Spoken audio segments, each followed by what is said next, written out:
Good morning, Sierra readers.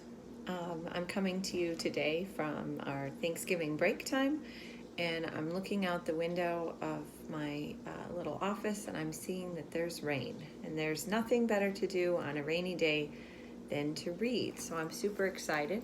I can even show you that there's rain. Here's my kitchen. I can hear it. I don't know if you can hear it on the video or not, but it is raining, and so I like to read on rainy days.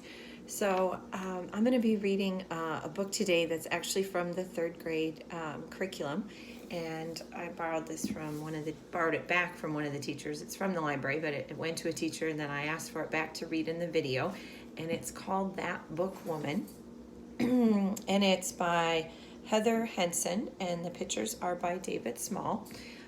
And one reason why I love this book is that it's about how important reading is, and how important it is to have access to books, and also the lengths that people will go to give people access to books. So as a librarian, this is a very cool find. So I'm going to start reading That Book Woman.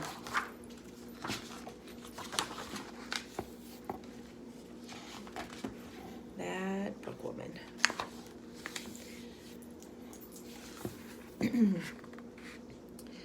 My folks and me, we live way up as high as you can get, so high we hardly sight a soul 'cept hawks a-wingin' in the sky and critters hid among the trees. This is up way high. There's the mountain. There's the house way up there. Beautiful pictures. My name is Cal, and I am not the first one, nor the least one neither, but I am the oldest boy, and I can help Pap with the plowing, and I can fetch the sheep when they take a wander.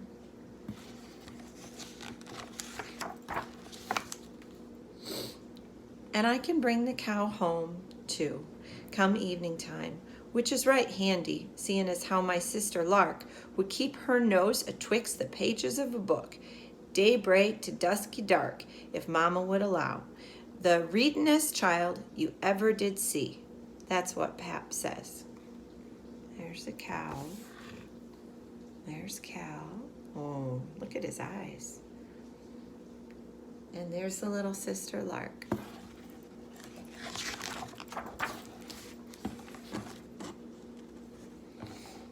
Not me. I was not born to be sit so stony still, a-staring at some chicken scratch, and I do not fancy it one bit. When Lark plays teacher, the only a school a jillion miles back down the creek, and even Lark can hardly spread her wings and fly, so now she aims to school us herself. But me, I am no scholar boy.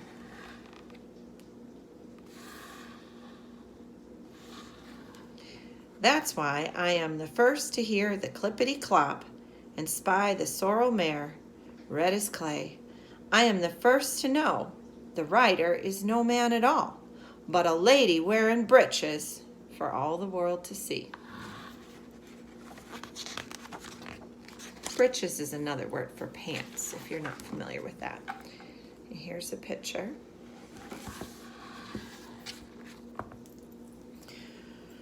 Of course, we make that stranger kindly welcome, and she's friendly as can be.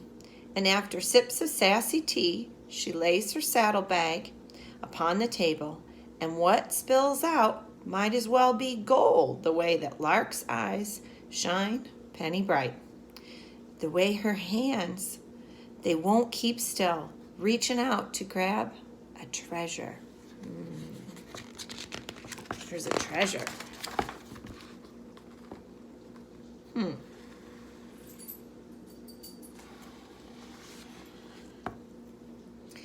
Now what that lady brings, it's sure no treasure, not to me, but books. Would you believe? A passel of books she's packed clear up the mountainside, a hard day's ride, and all for naught, I reckon, For if she aims to sell her wares just like that tinker man who travels round with pots and pans and such, it's but a plain and simple fact. We have no greenbacks here, no shiny coins to spend, leastways not on some dumb old books. Well, Pap, he takes one look at Lark, clears his throat. A trade. A poke of berries for one book. My hands double fist behind my back, and I yearn to speak, but daren't. It is the very poke that I picked for pie, not books. Look at the berries. This is not very.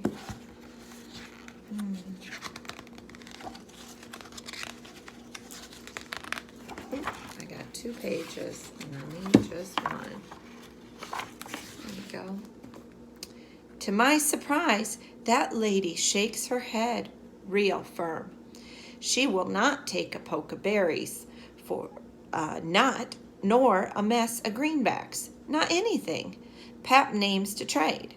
These books are for free as air. Not only that, why, 2 weeks to the day she'll come right again to swap these books for more. Look at that. And off she goes.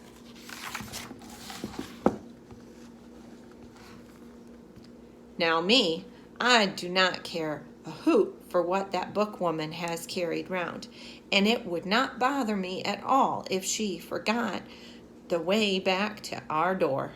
But here she'll come right through the rain and fog and cold. That horse of hers sure must be brave, I reckon.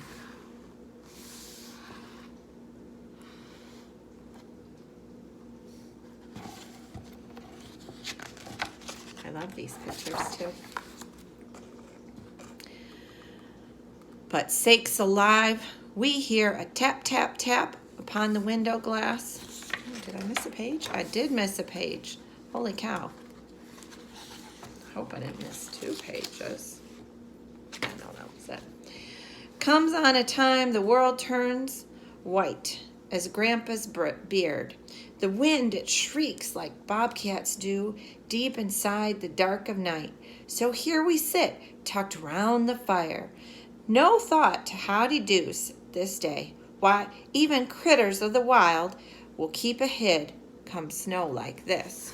So even the animals, the critters, they stay inside when it's this snowy and bad. Kind of like I'm inside with this rain.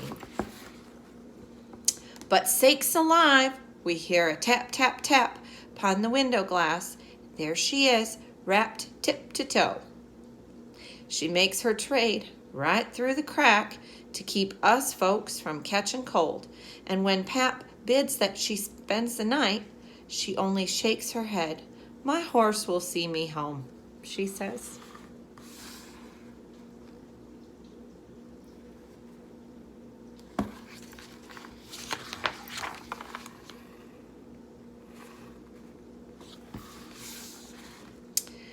I'll stand a spell to watch that big bookwoman disappear.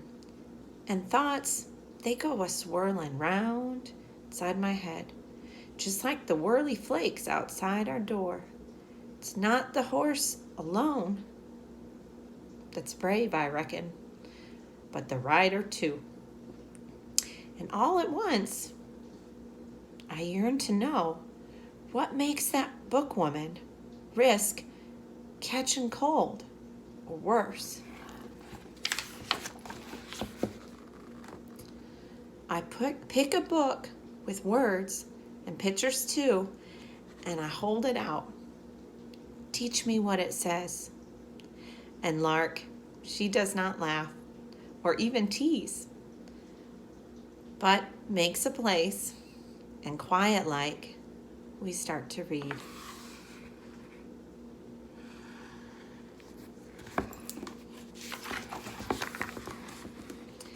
Pap says it's written in the signs how long or short the winter stays. This year, the signs, they all foretold of deepest snow, of cold eternal, And even though most days were tight as toes pinched into boughten shoes, I do not mind a puzzlement, I know, but true.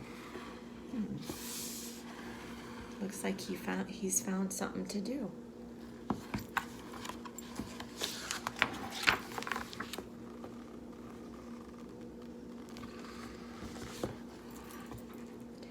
It's nigh on spring before that bookwoman can stop to visit a spell, and Mama makes a gift, the only precious thing she can, her recipe for berry pie, which is the best grub earthly.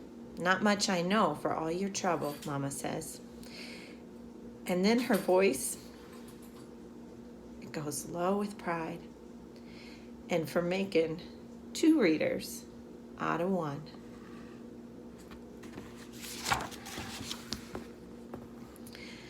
I duck my head and wait until the very last to speak my mind. Wish there was something I could gift you too. That bookwoman turns to look at me with big dark eyes.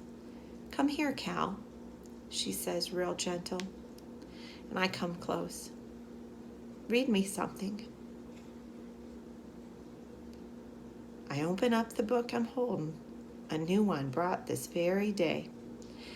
Just chicken scratch, I used to figure, but now I see what's truly there, and I read a little out.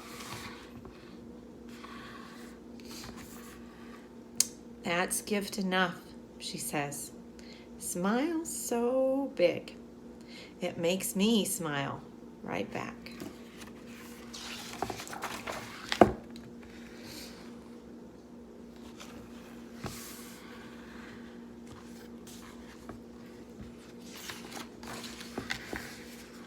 And that's the end, but there's an author's note. It says this story was inspired by the true and courageous work of the pack horse librarians, who were known as bookwomen in the Appalachian Mountains of Kentucky. The Pack Horse Library Project was founded in the 1930s as part of President Franklin D. Roosevelt's Works Progress Administration in order to bring books to remote regions where there were few schools and no libraries. High in the hills of Kentucky, roads were often just creek beds or rough trails. A bookwoman would travel by horse or by mule, the same arduous route every 2 weeks, carrying a load of books, in good weather and in bad. To show their gratitude for what came as free as air, a family might make a gift from what little they had. Garden vegetables, wildflowers, berries, or cherished recipes passed down through generations. While there were a few men among the pack horse librarians, the jobs were mainly filled by women, in a time when most people felt that a woman's work was in the home. The bookwomen were remarkable in their resilience and their dedication. They were paid very little, but they were proud of what they did, bringing the outside world to the people of Appalachia, and sometimes making readers out of those who had never seen much use for chicken scratch. In Kentucky, creek beds and trails eventually became roads, and horses and mules gave way to the kind of bookmobiles that still exist today. All across the country, dedicated librarians continue to bring books to folks who need them. And it lists some other websites and books for more information, which of course you could probably Google, about the Kentucky Department for Libraries and Archives, the New Deal Network, Franklin D. Roosevelt Library and Museum. And there's another book called Down Cut Shin Creek, the Pack Horse Librarians of Kentucky. And then one called Night Comes to Cumberland's, a biography of a depressed area. So, some of you may have even seen the bookmobile around town. It came to Sunnyside High School last year. I was able to be right in front of it and helping kids make some bookmarks that day. And that happened in April, and maybe they'll come back again this year. And the bookmobile is usually at the Festival of Books at the U of A. So I hope all of you have a chance to go visit the bookmobile. And if you have a Pima Library card, you're welcome to check out a book at the bookmobile, and then you can return it to any library. in Pima County. So I hope you've enjoyed this book, That Book Woman. And I hope that you have a book to read in this wonderful rainy day that you can curl up and enjoy. So goodbye for now.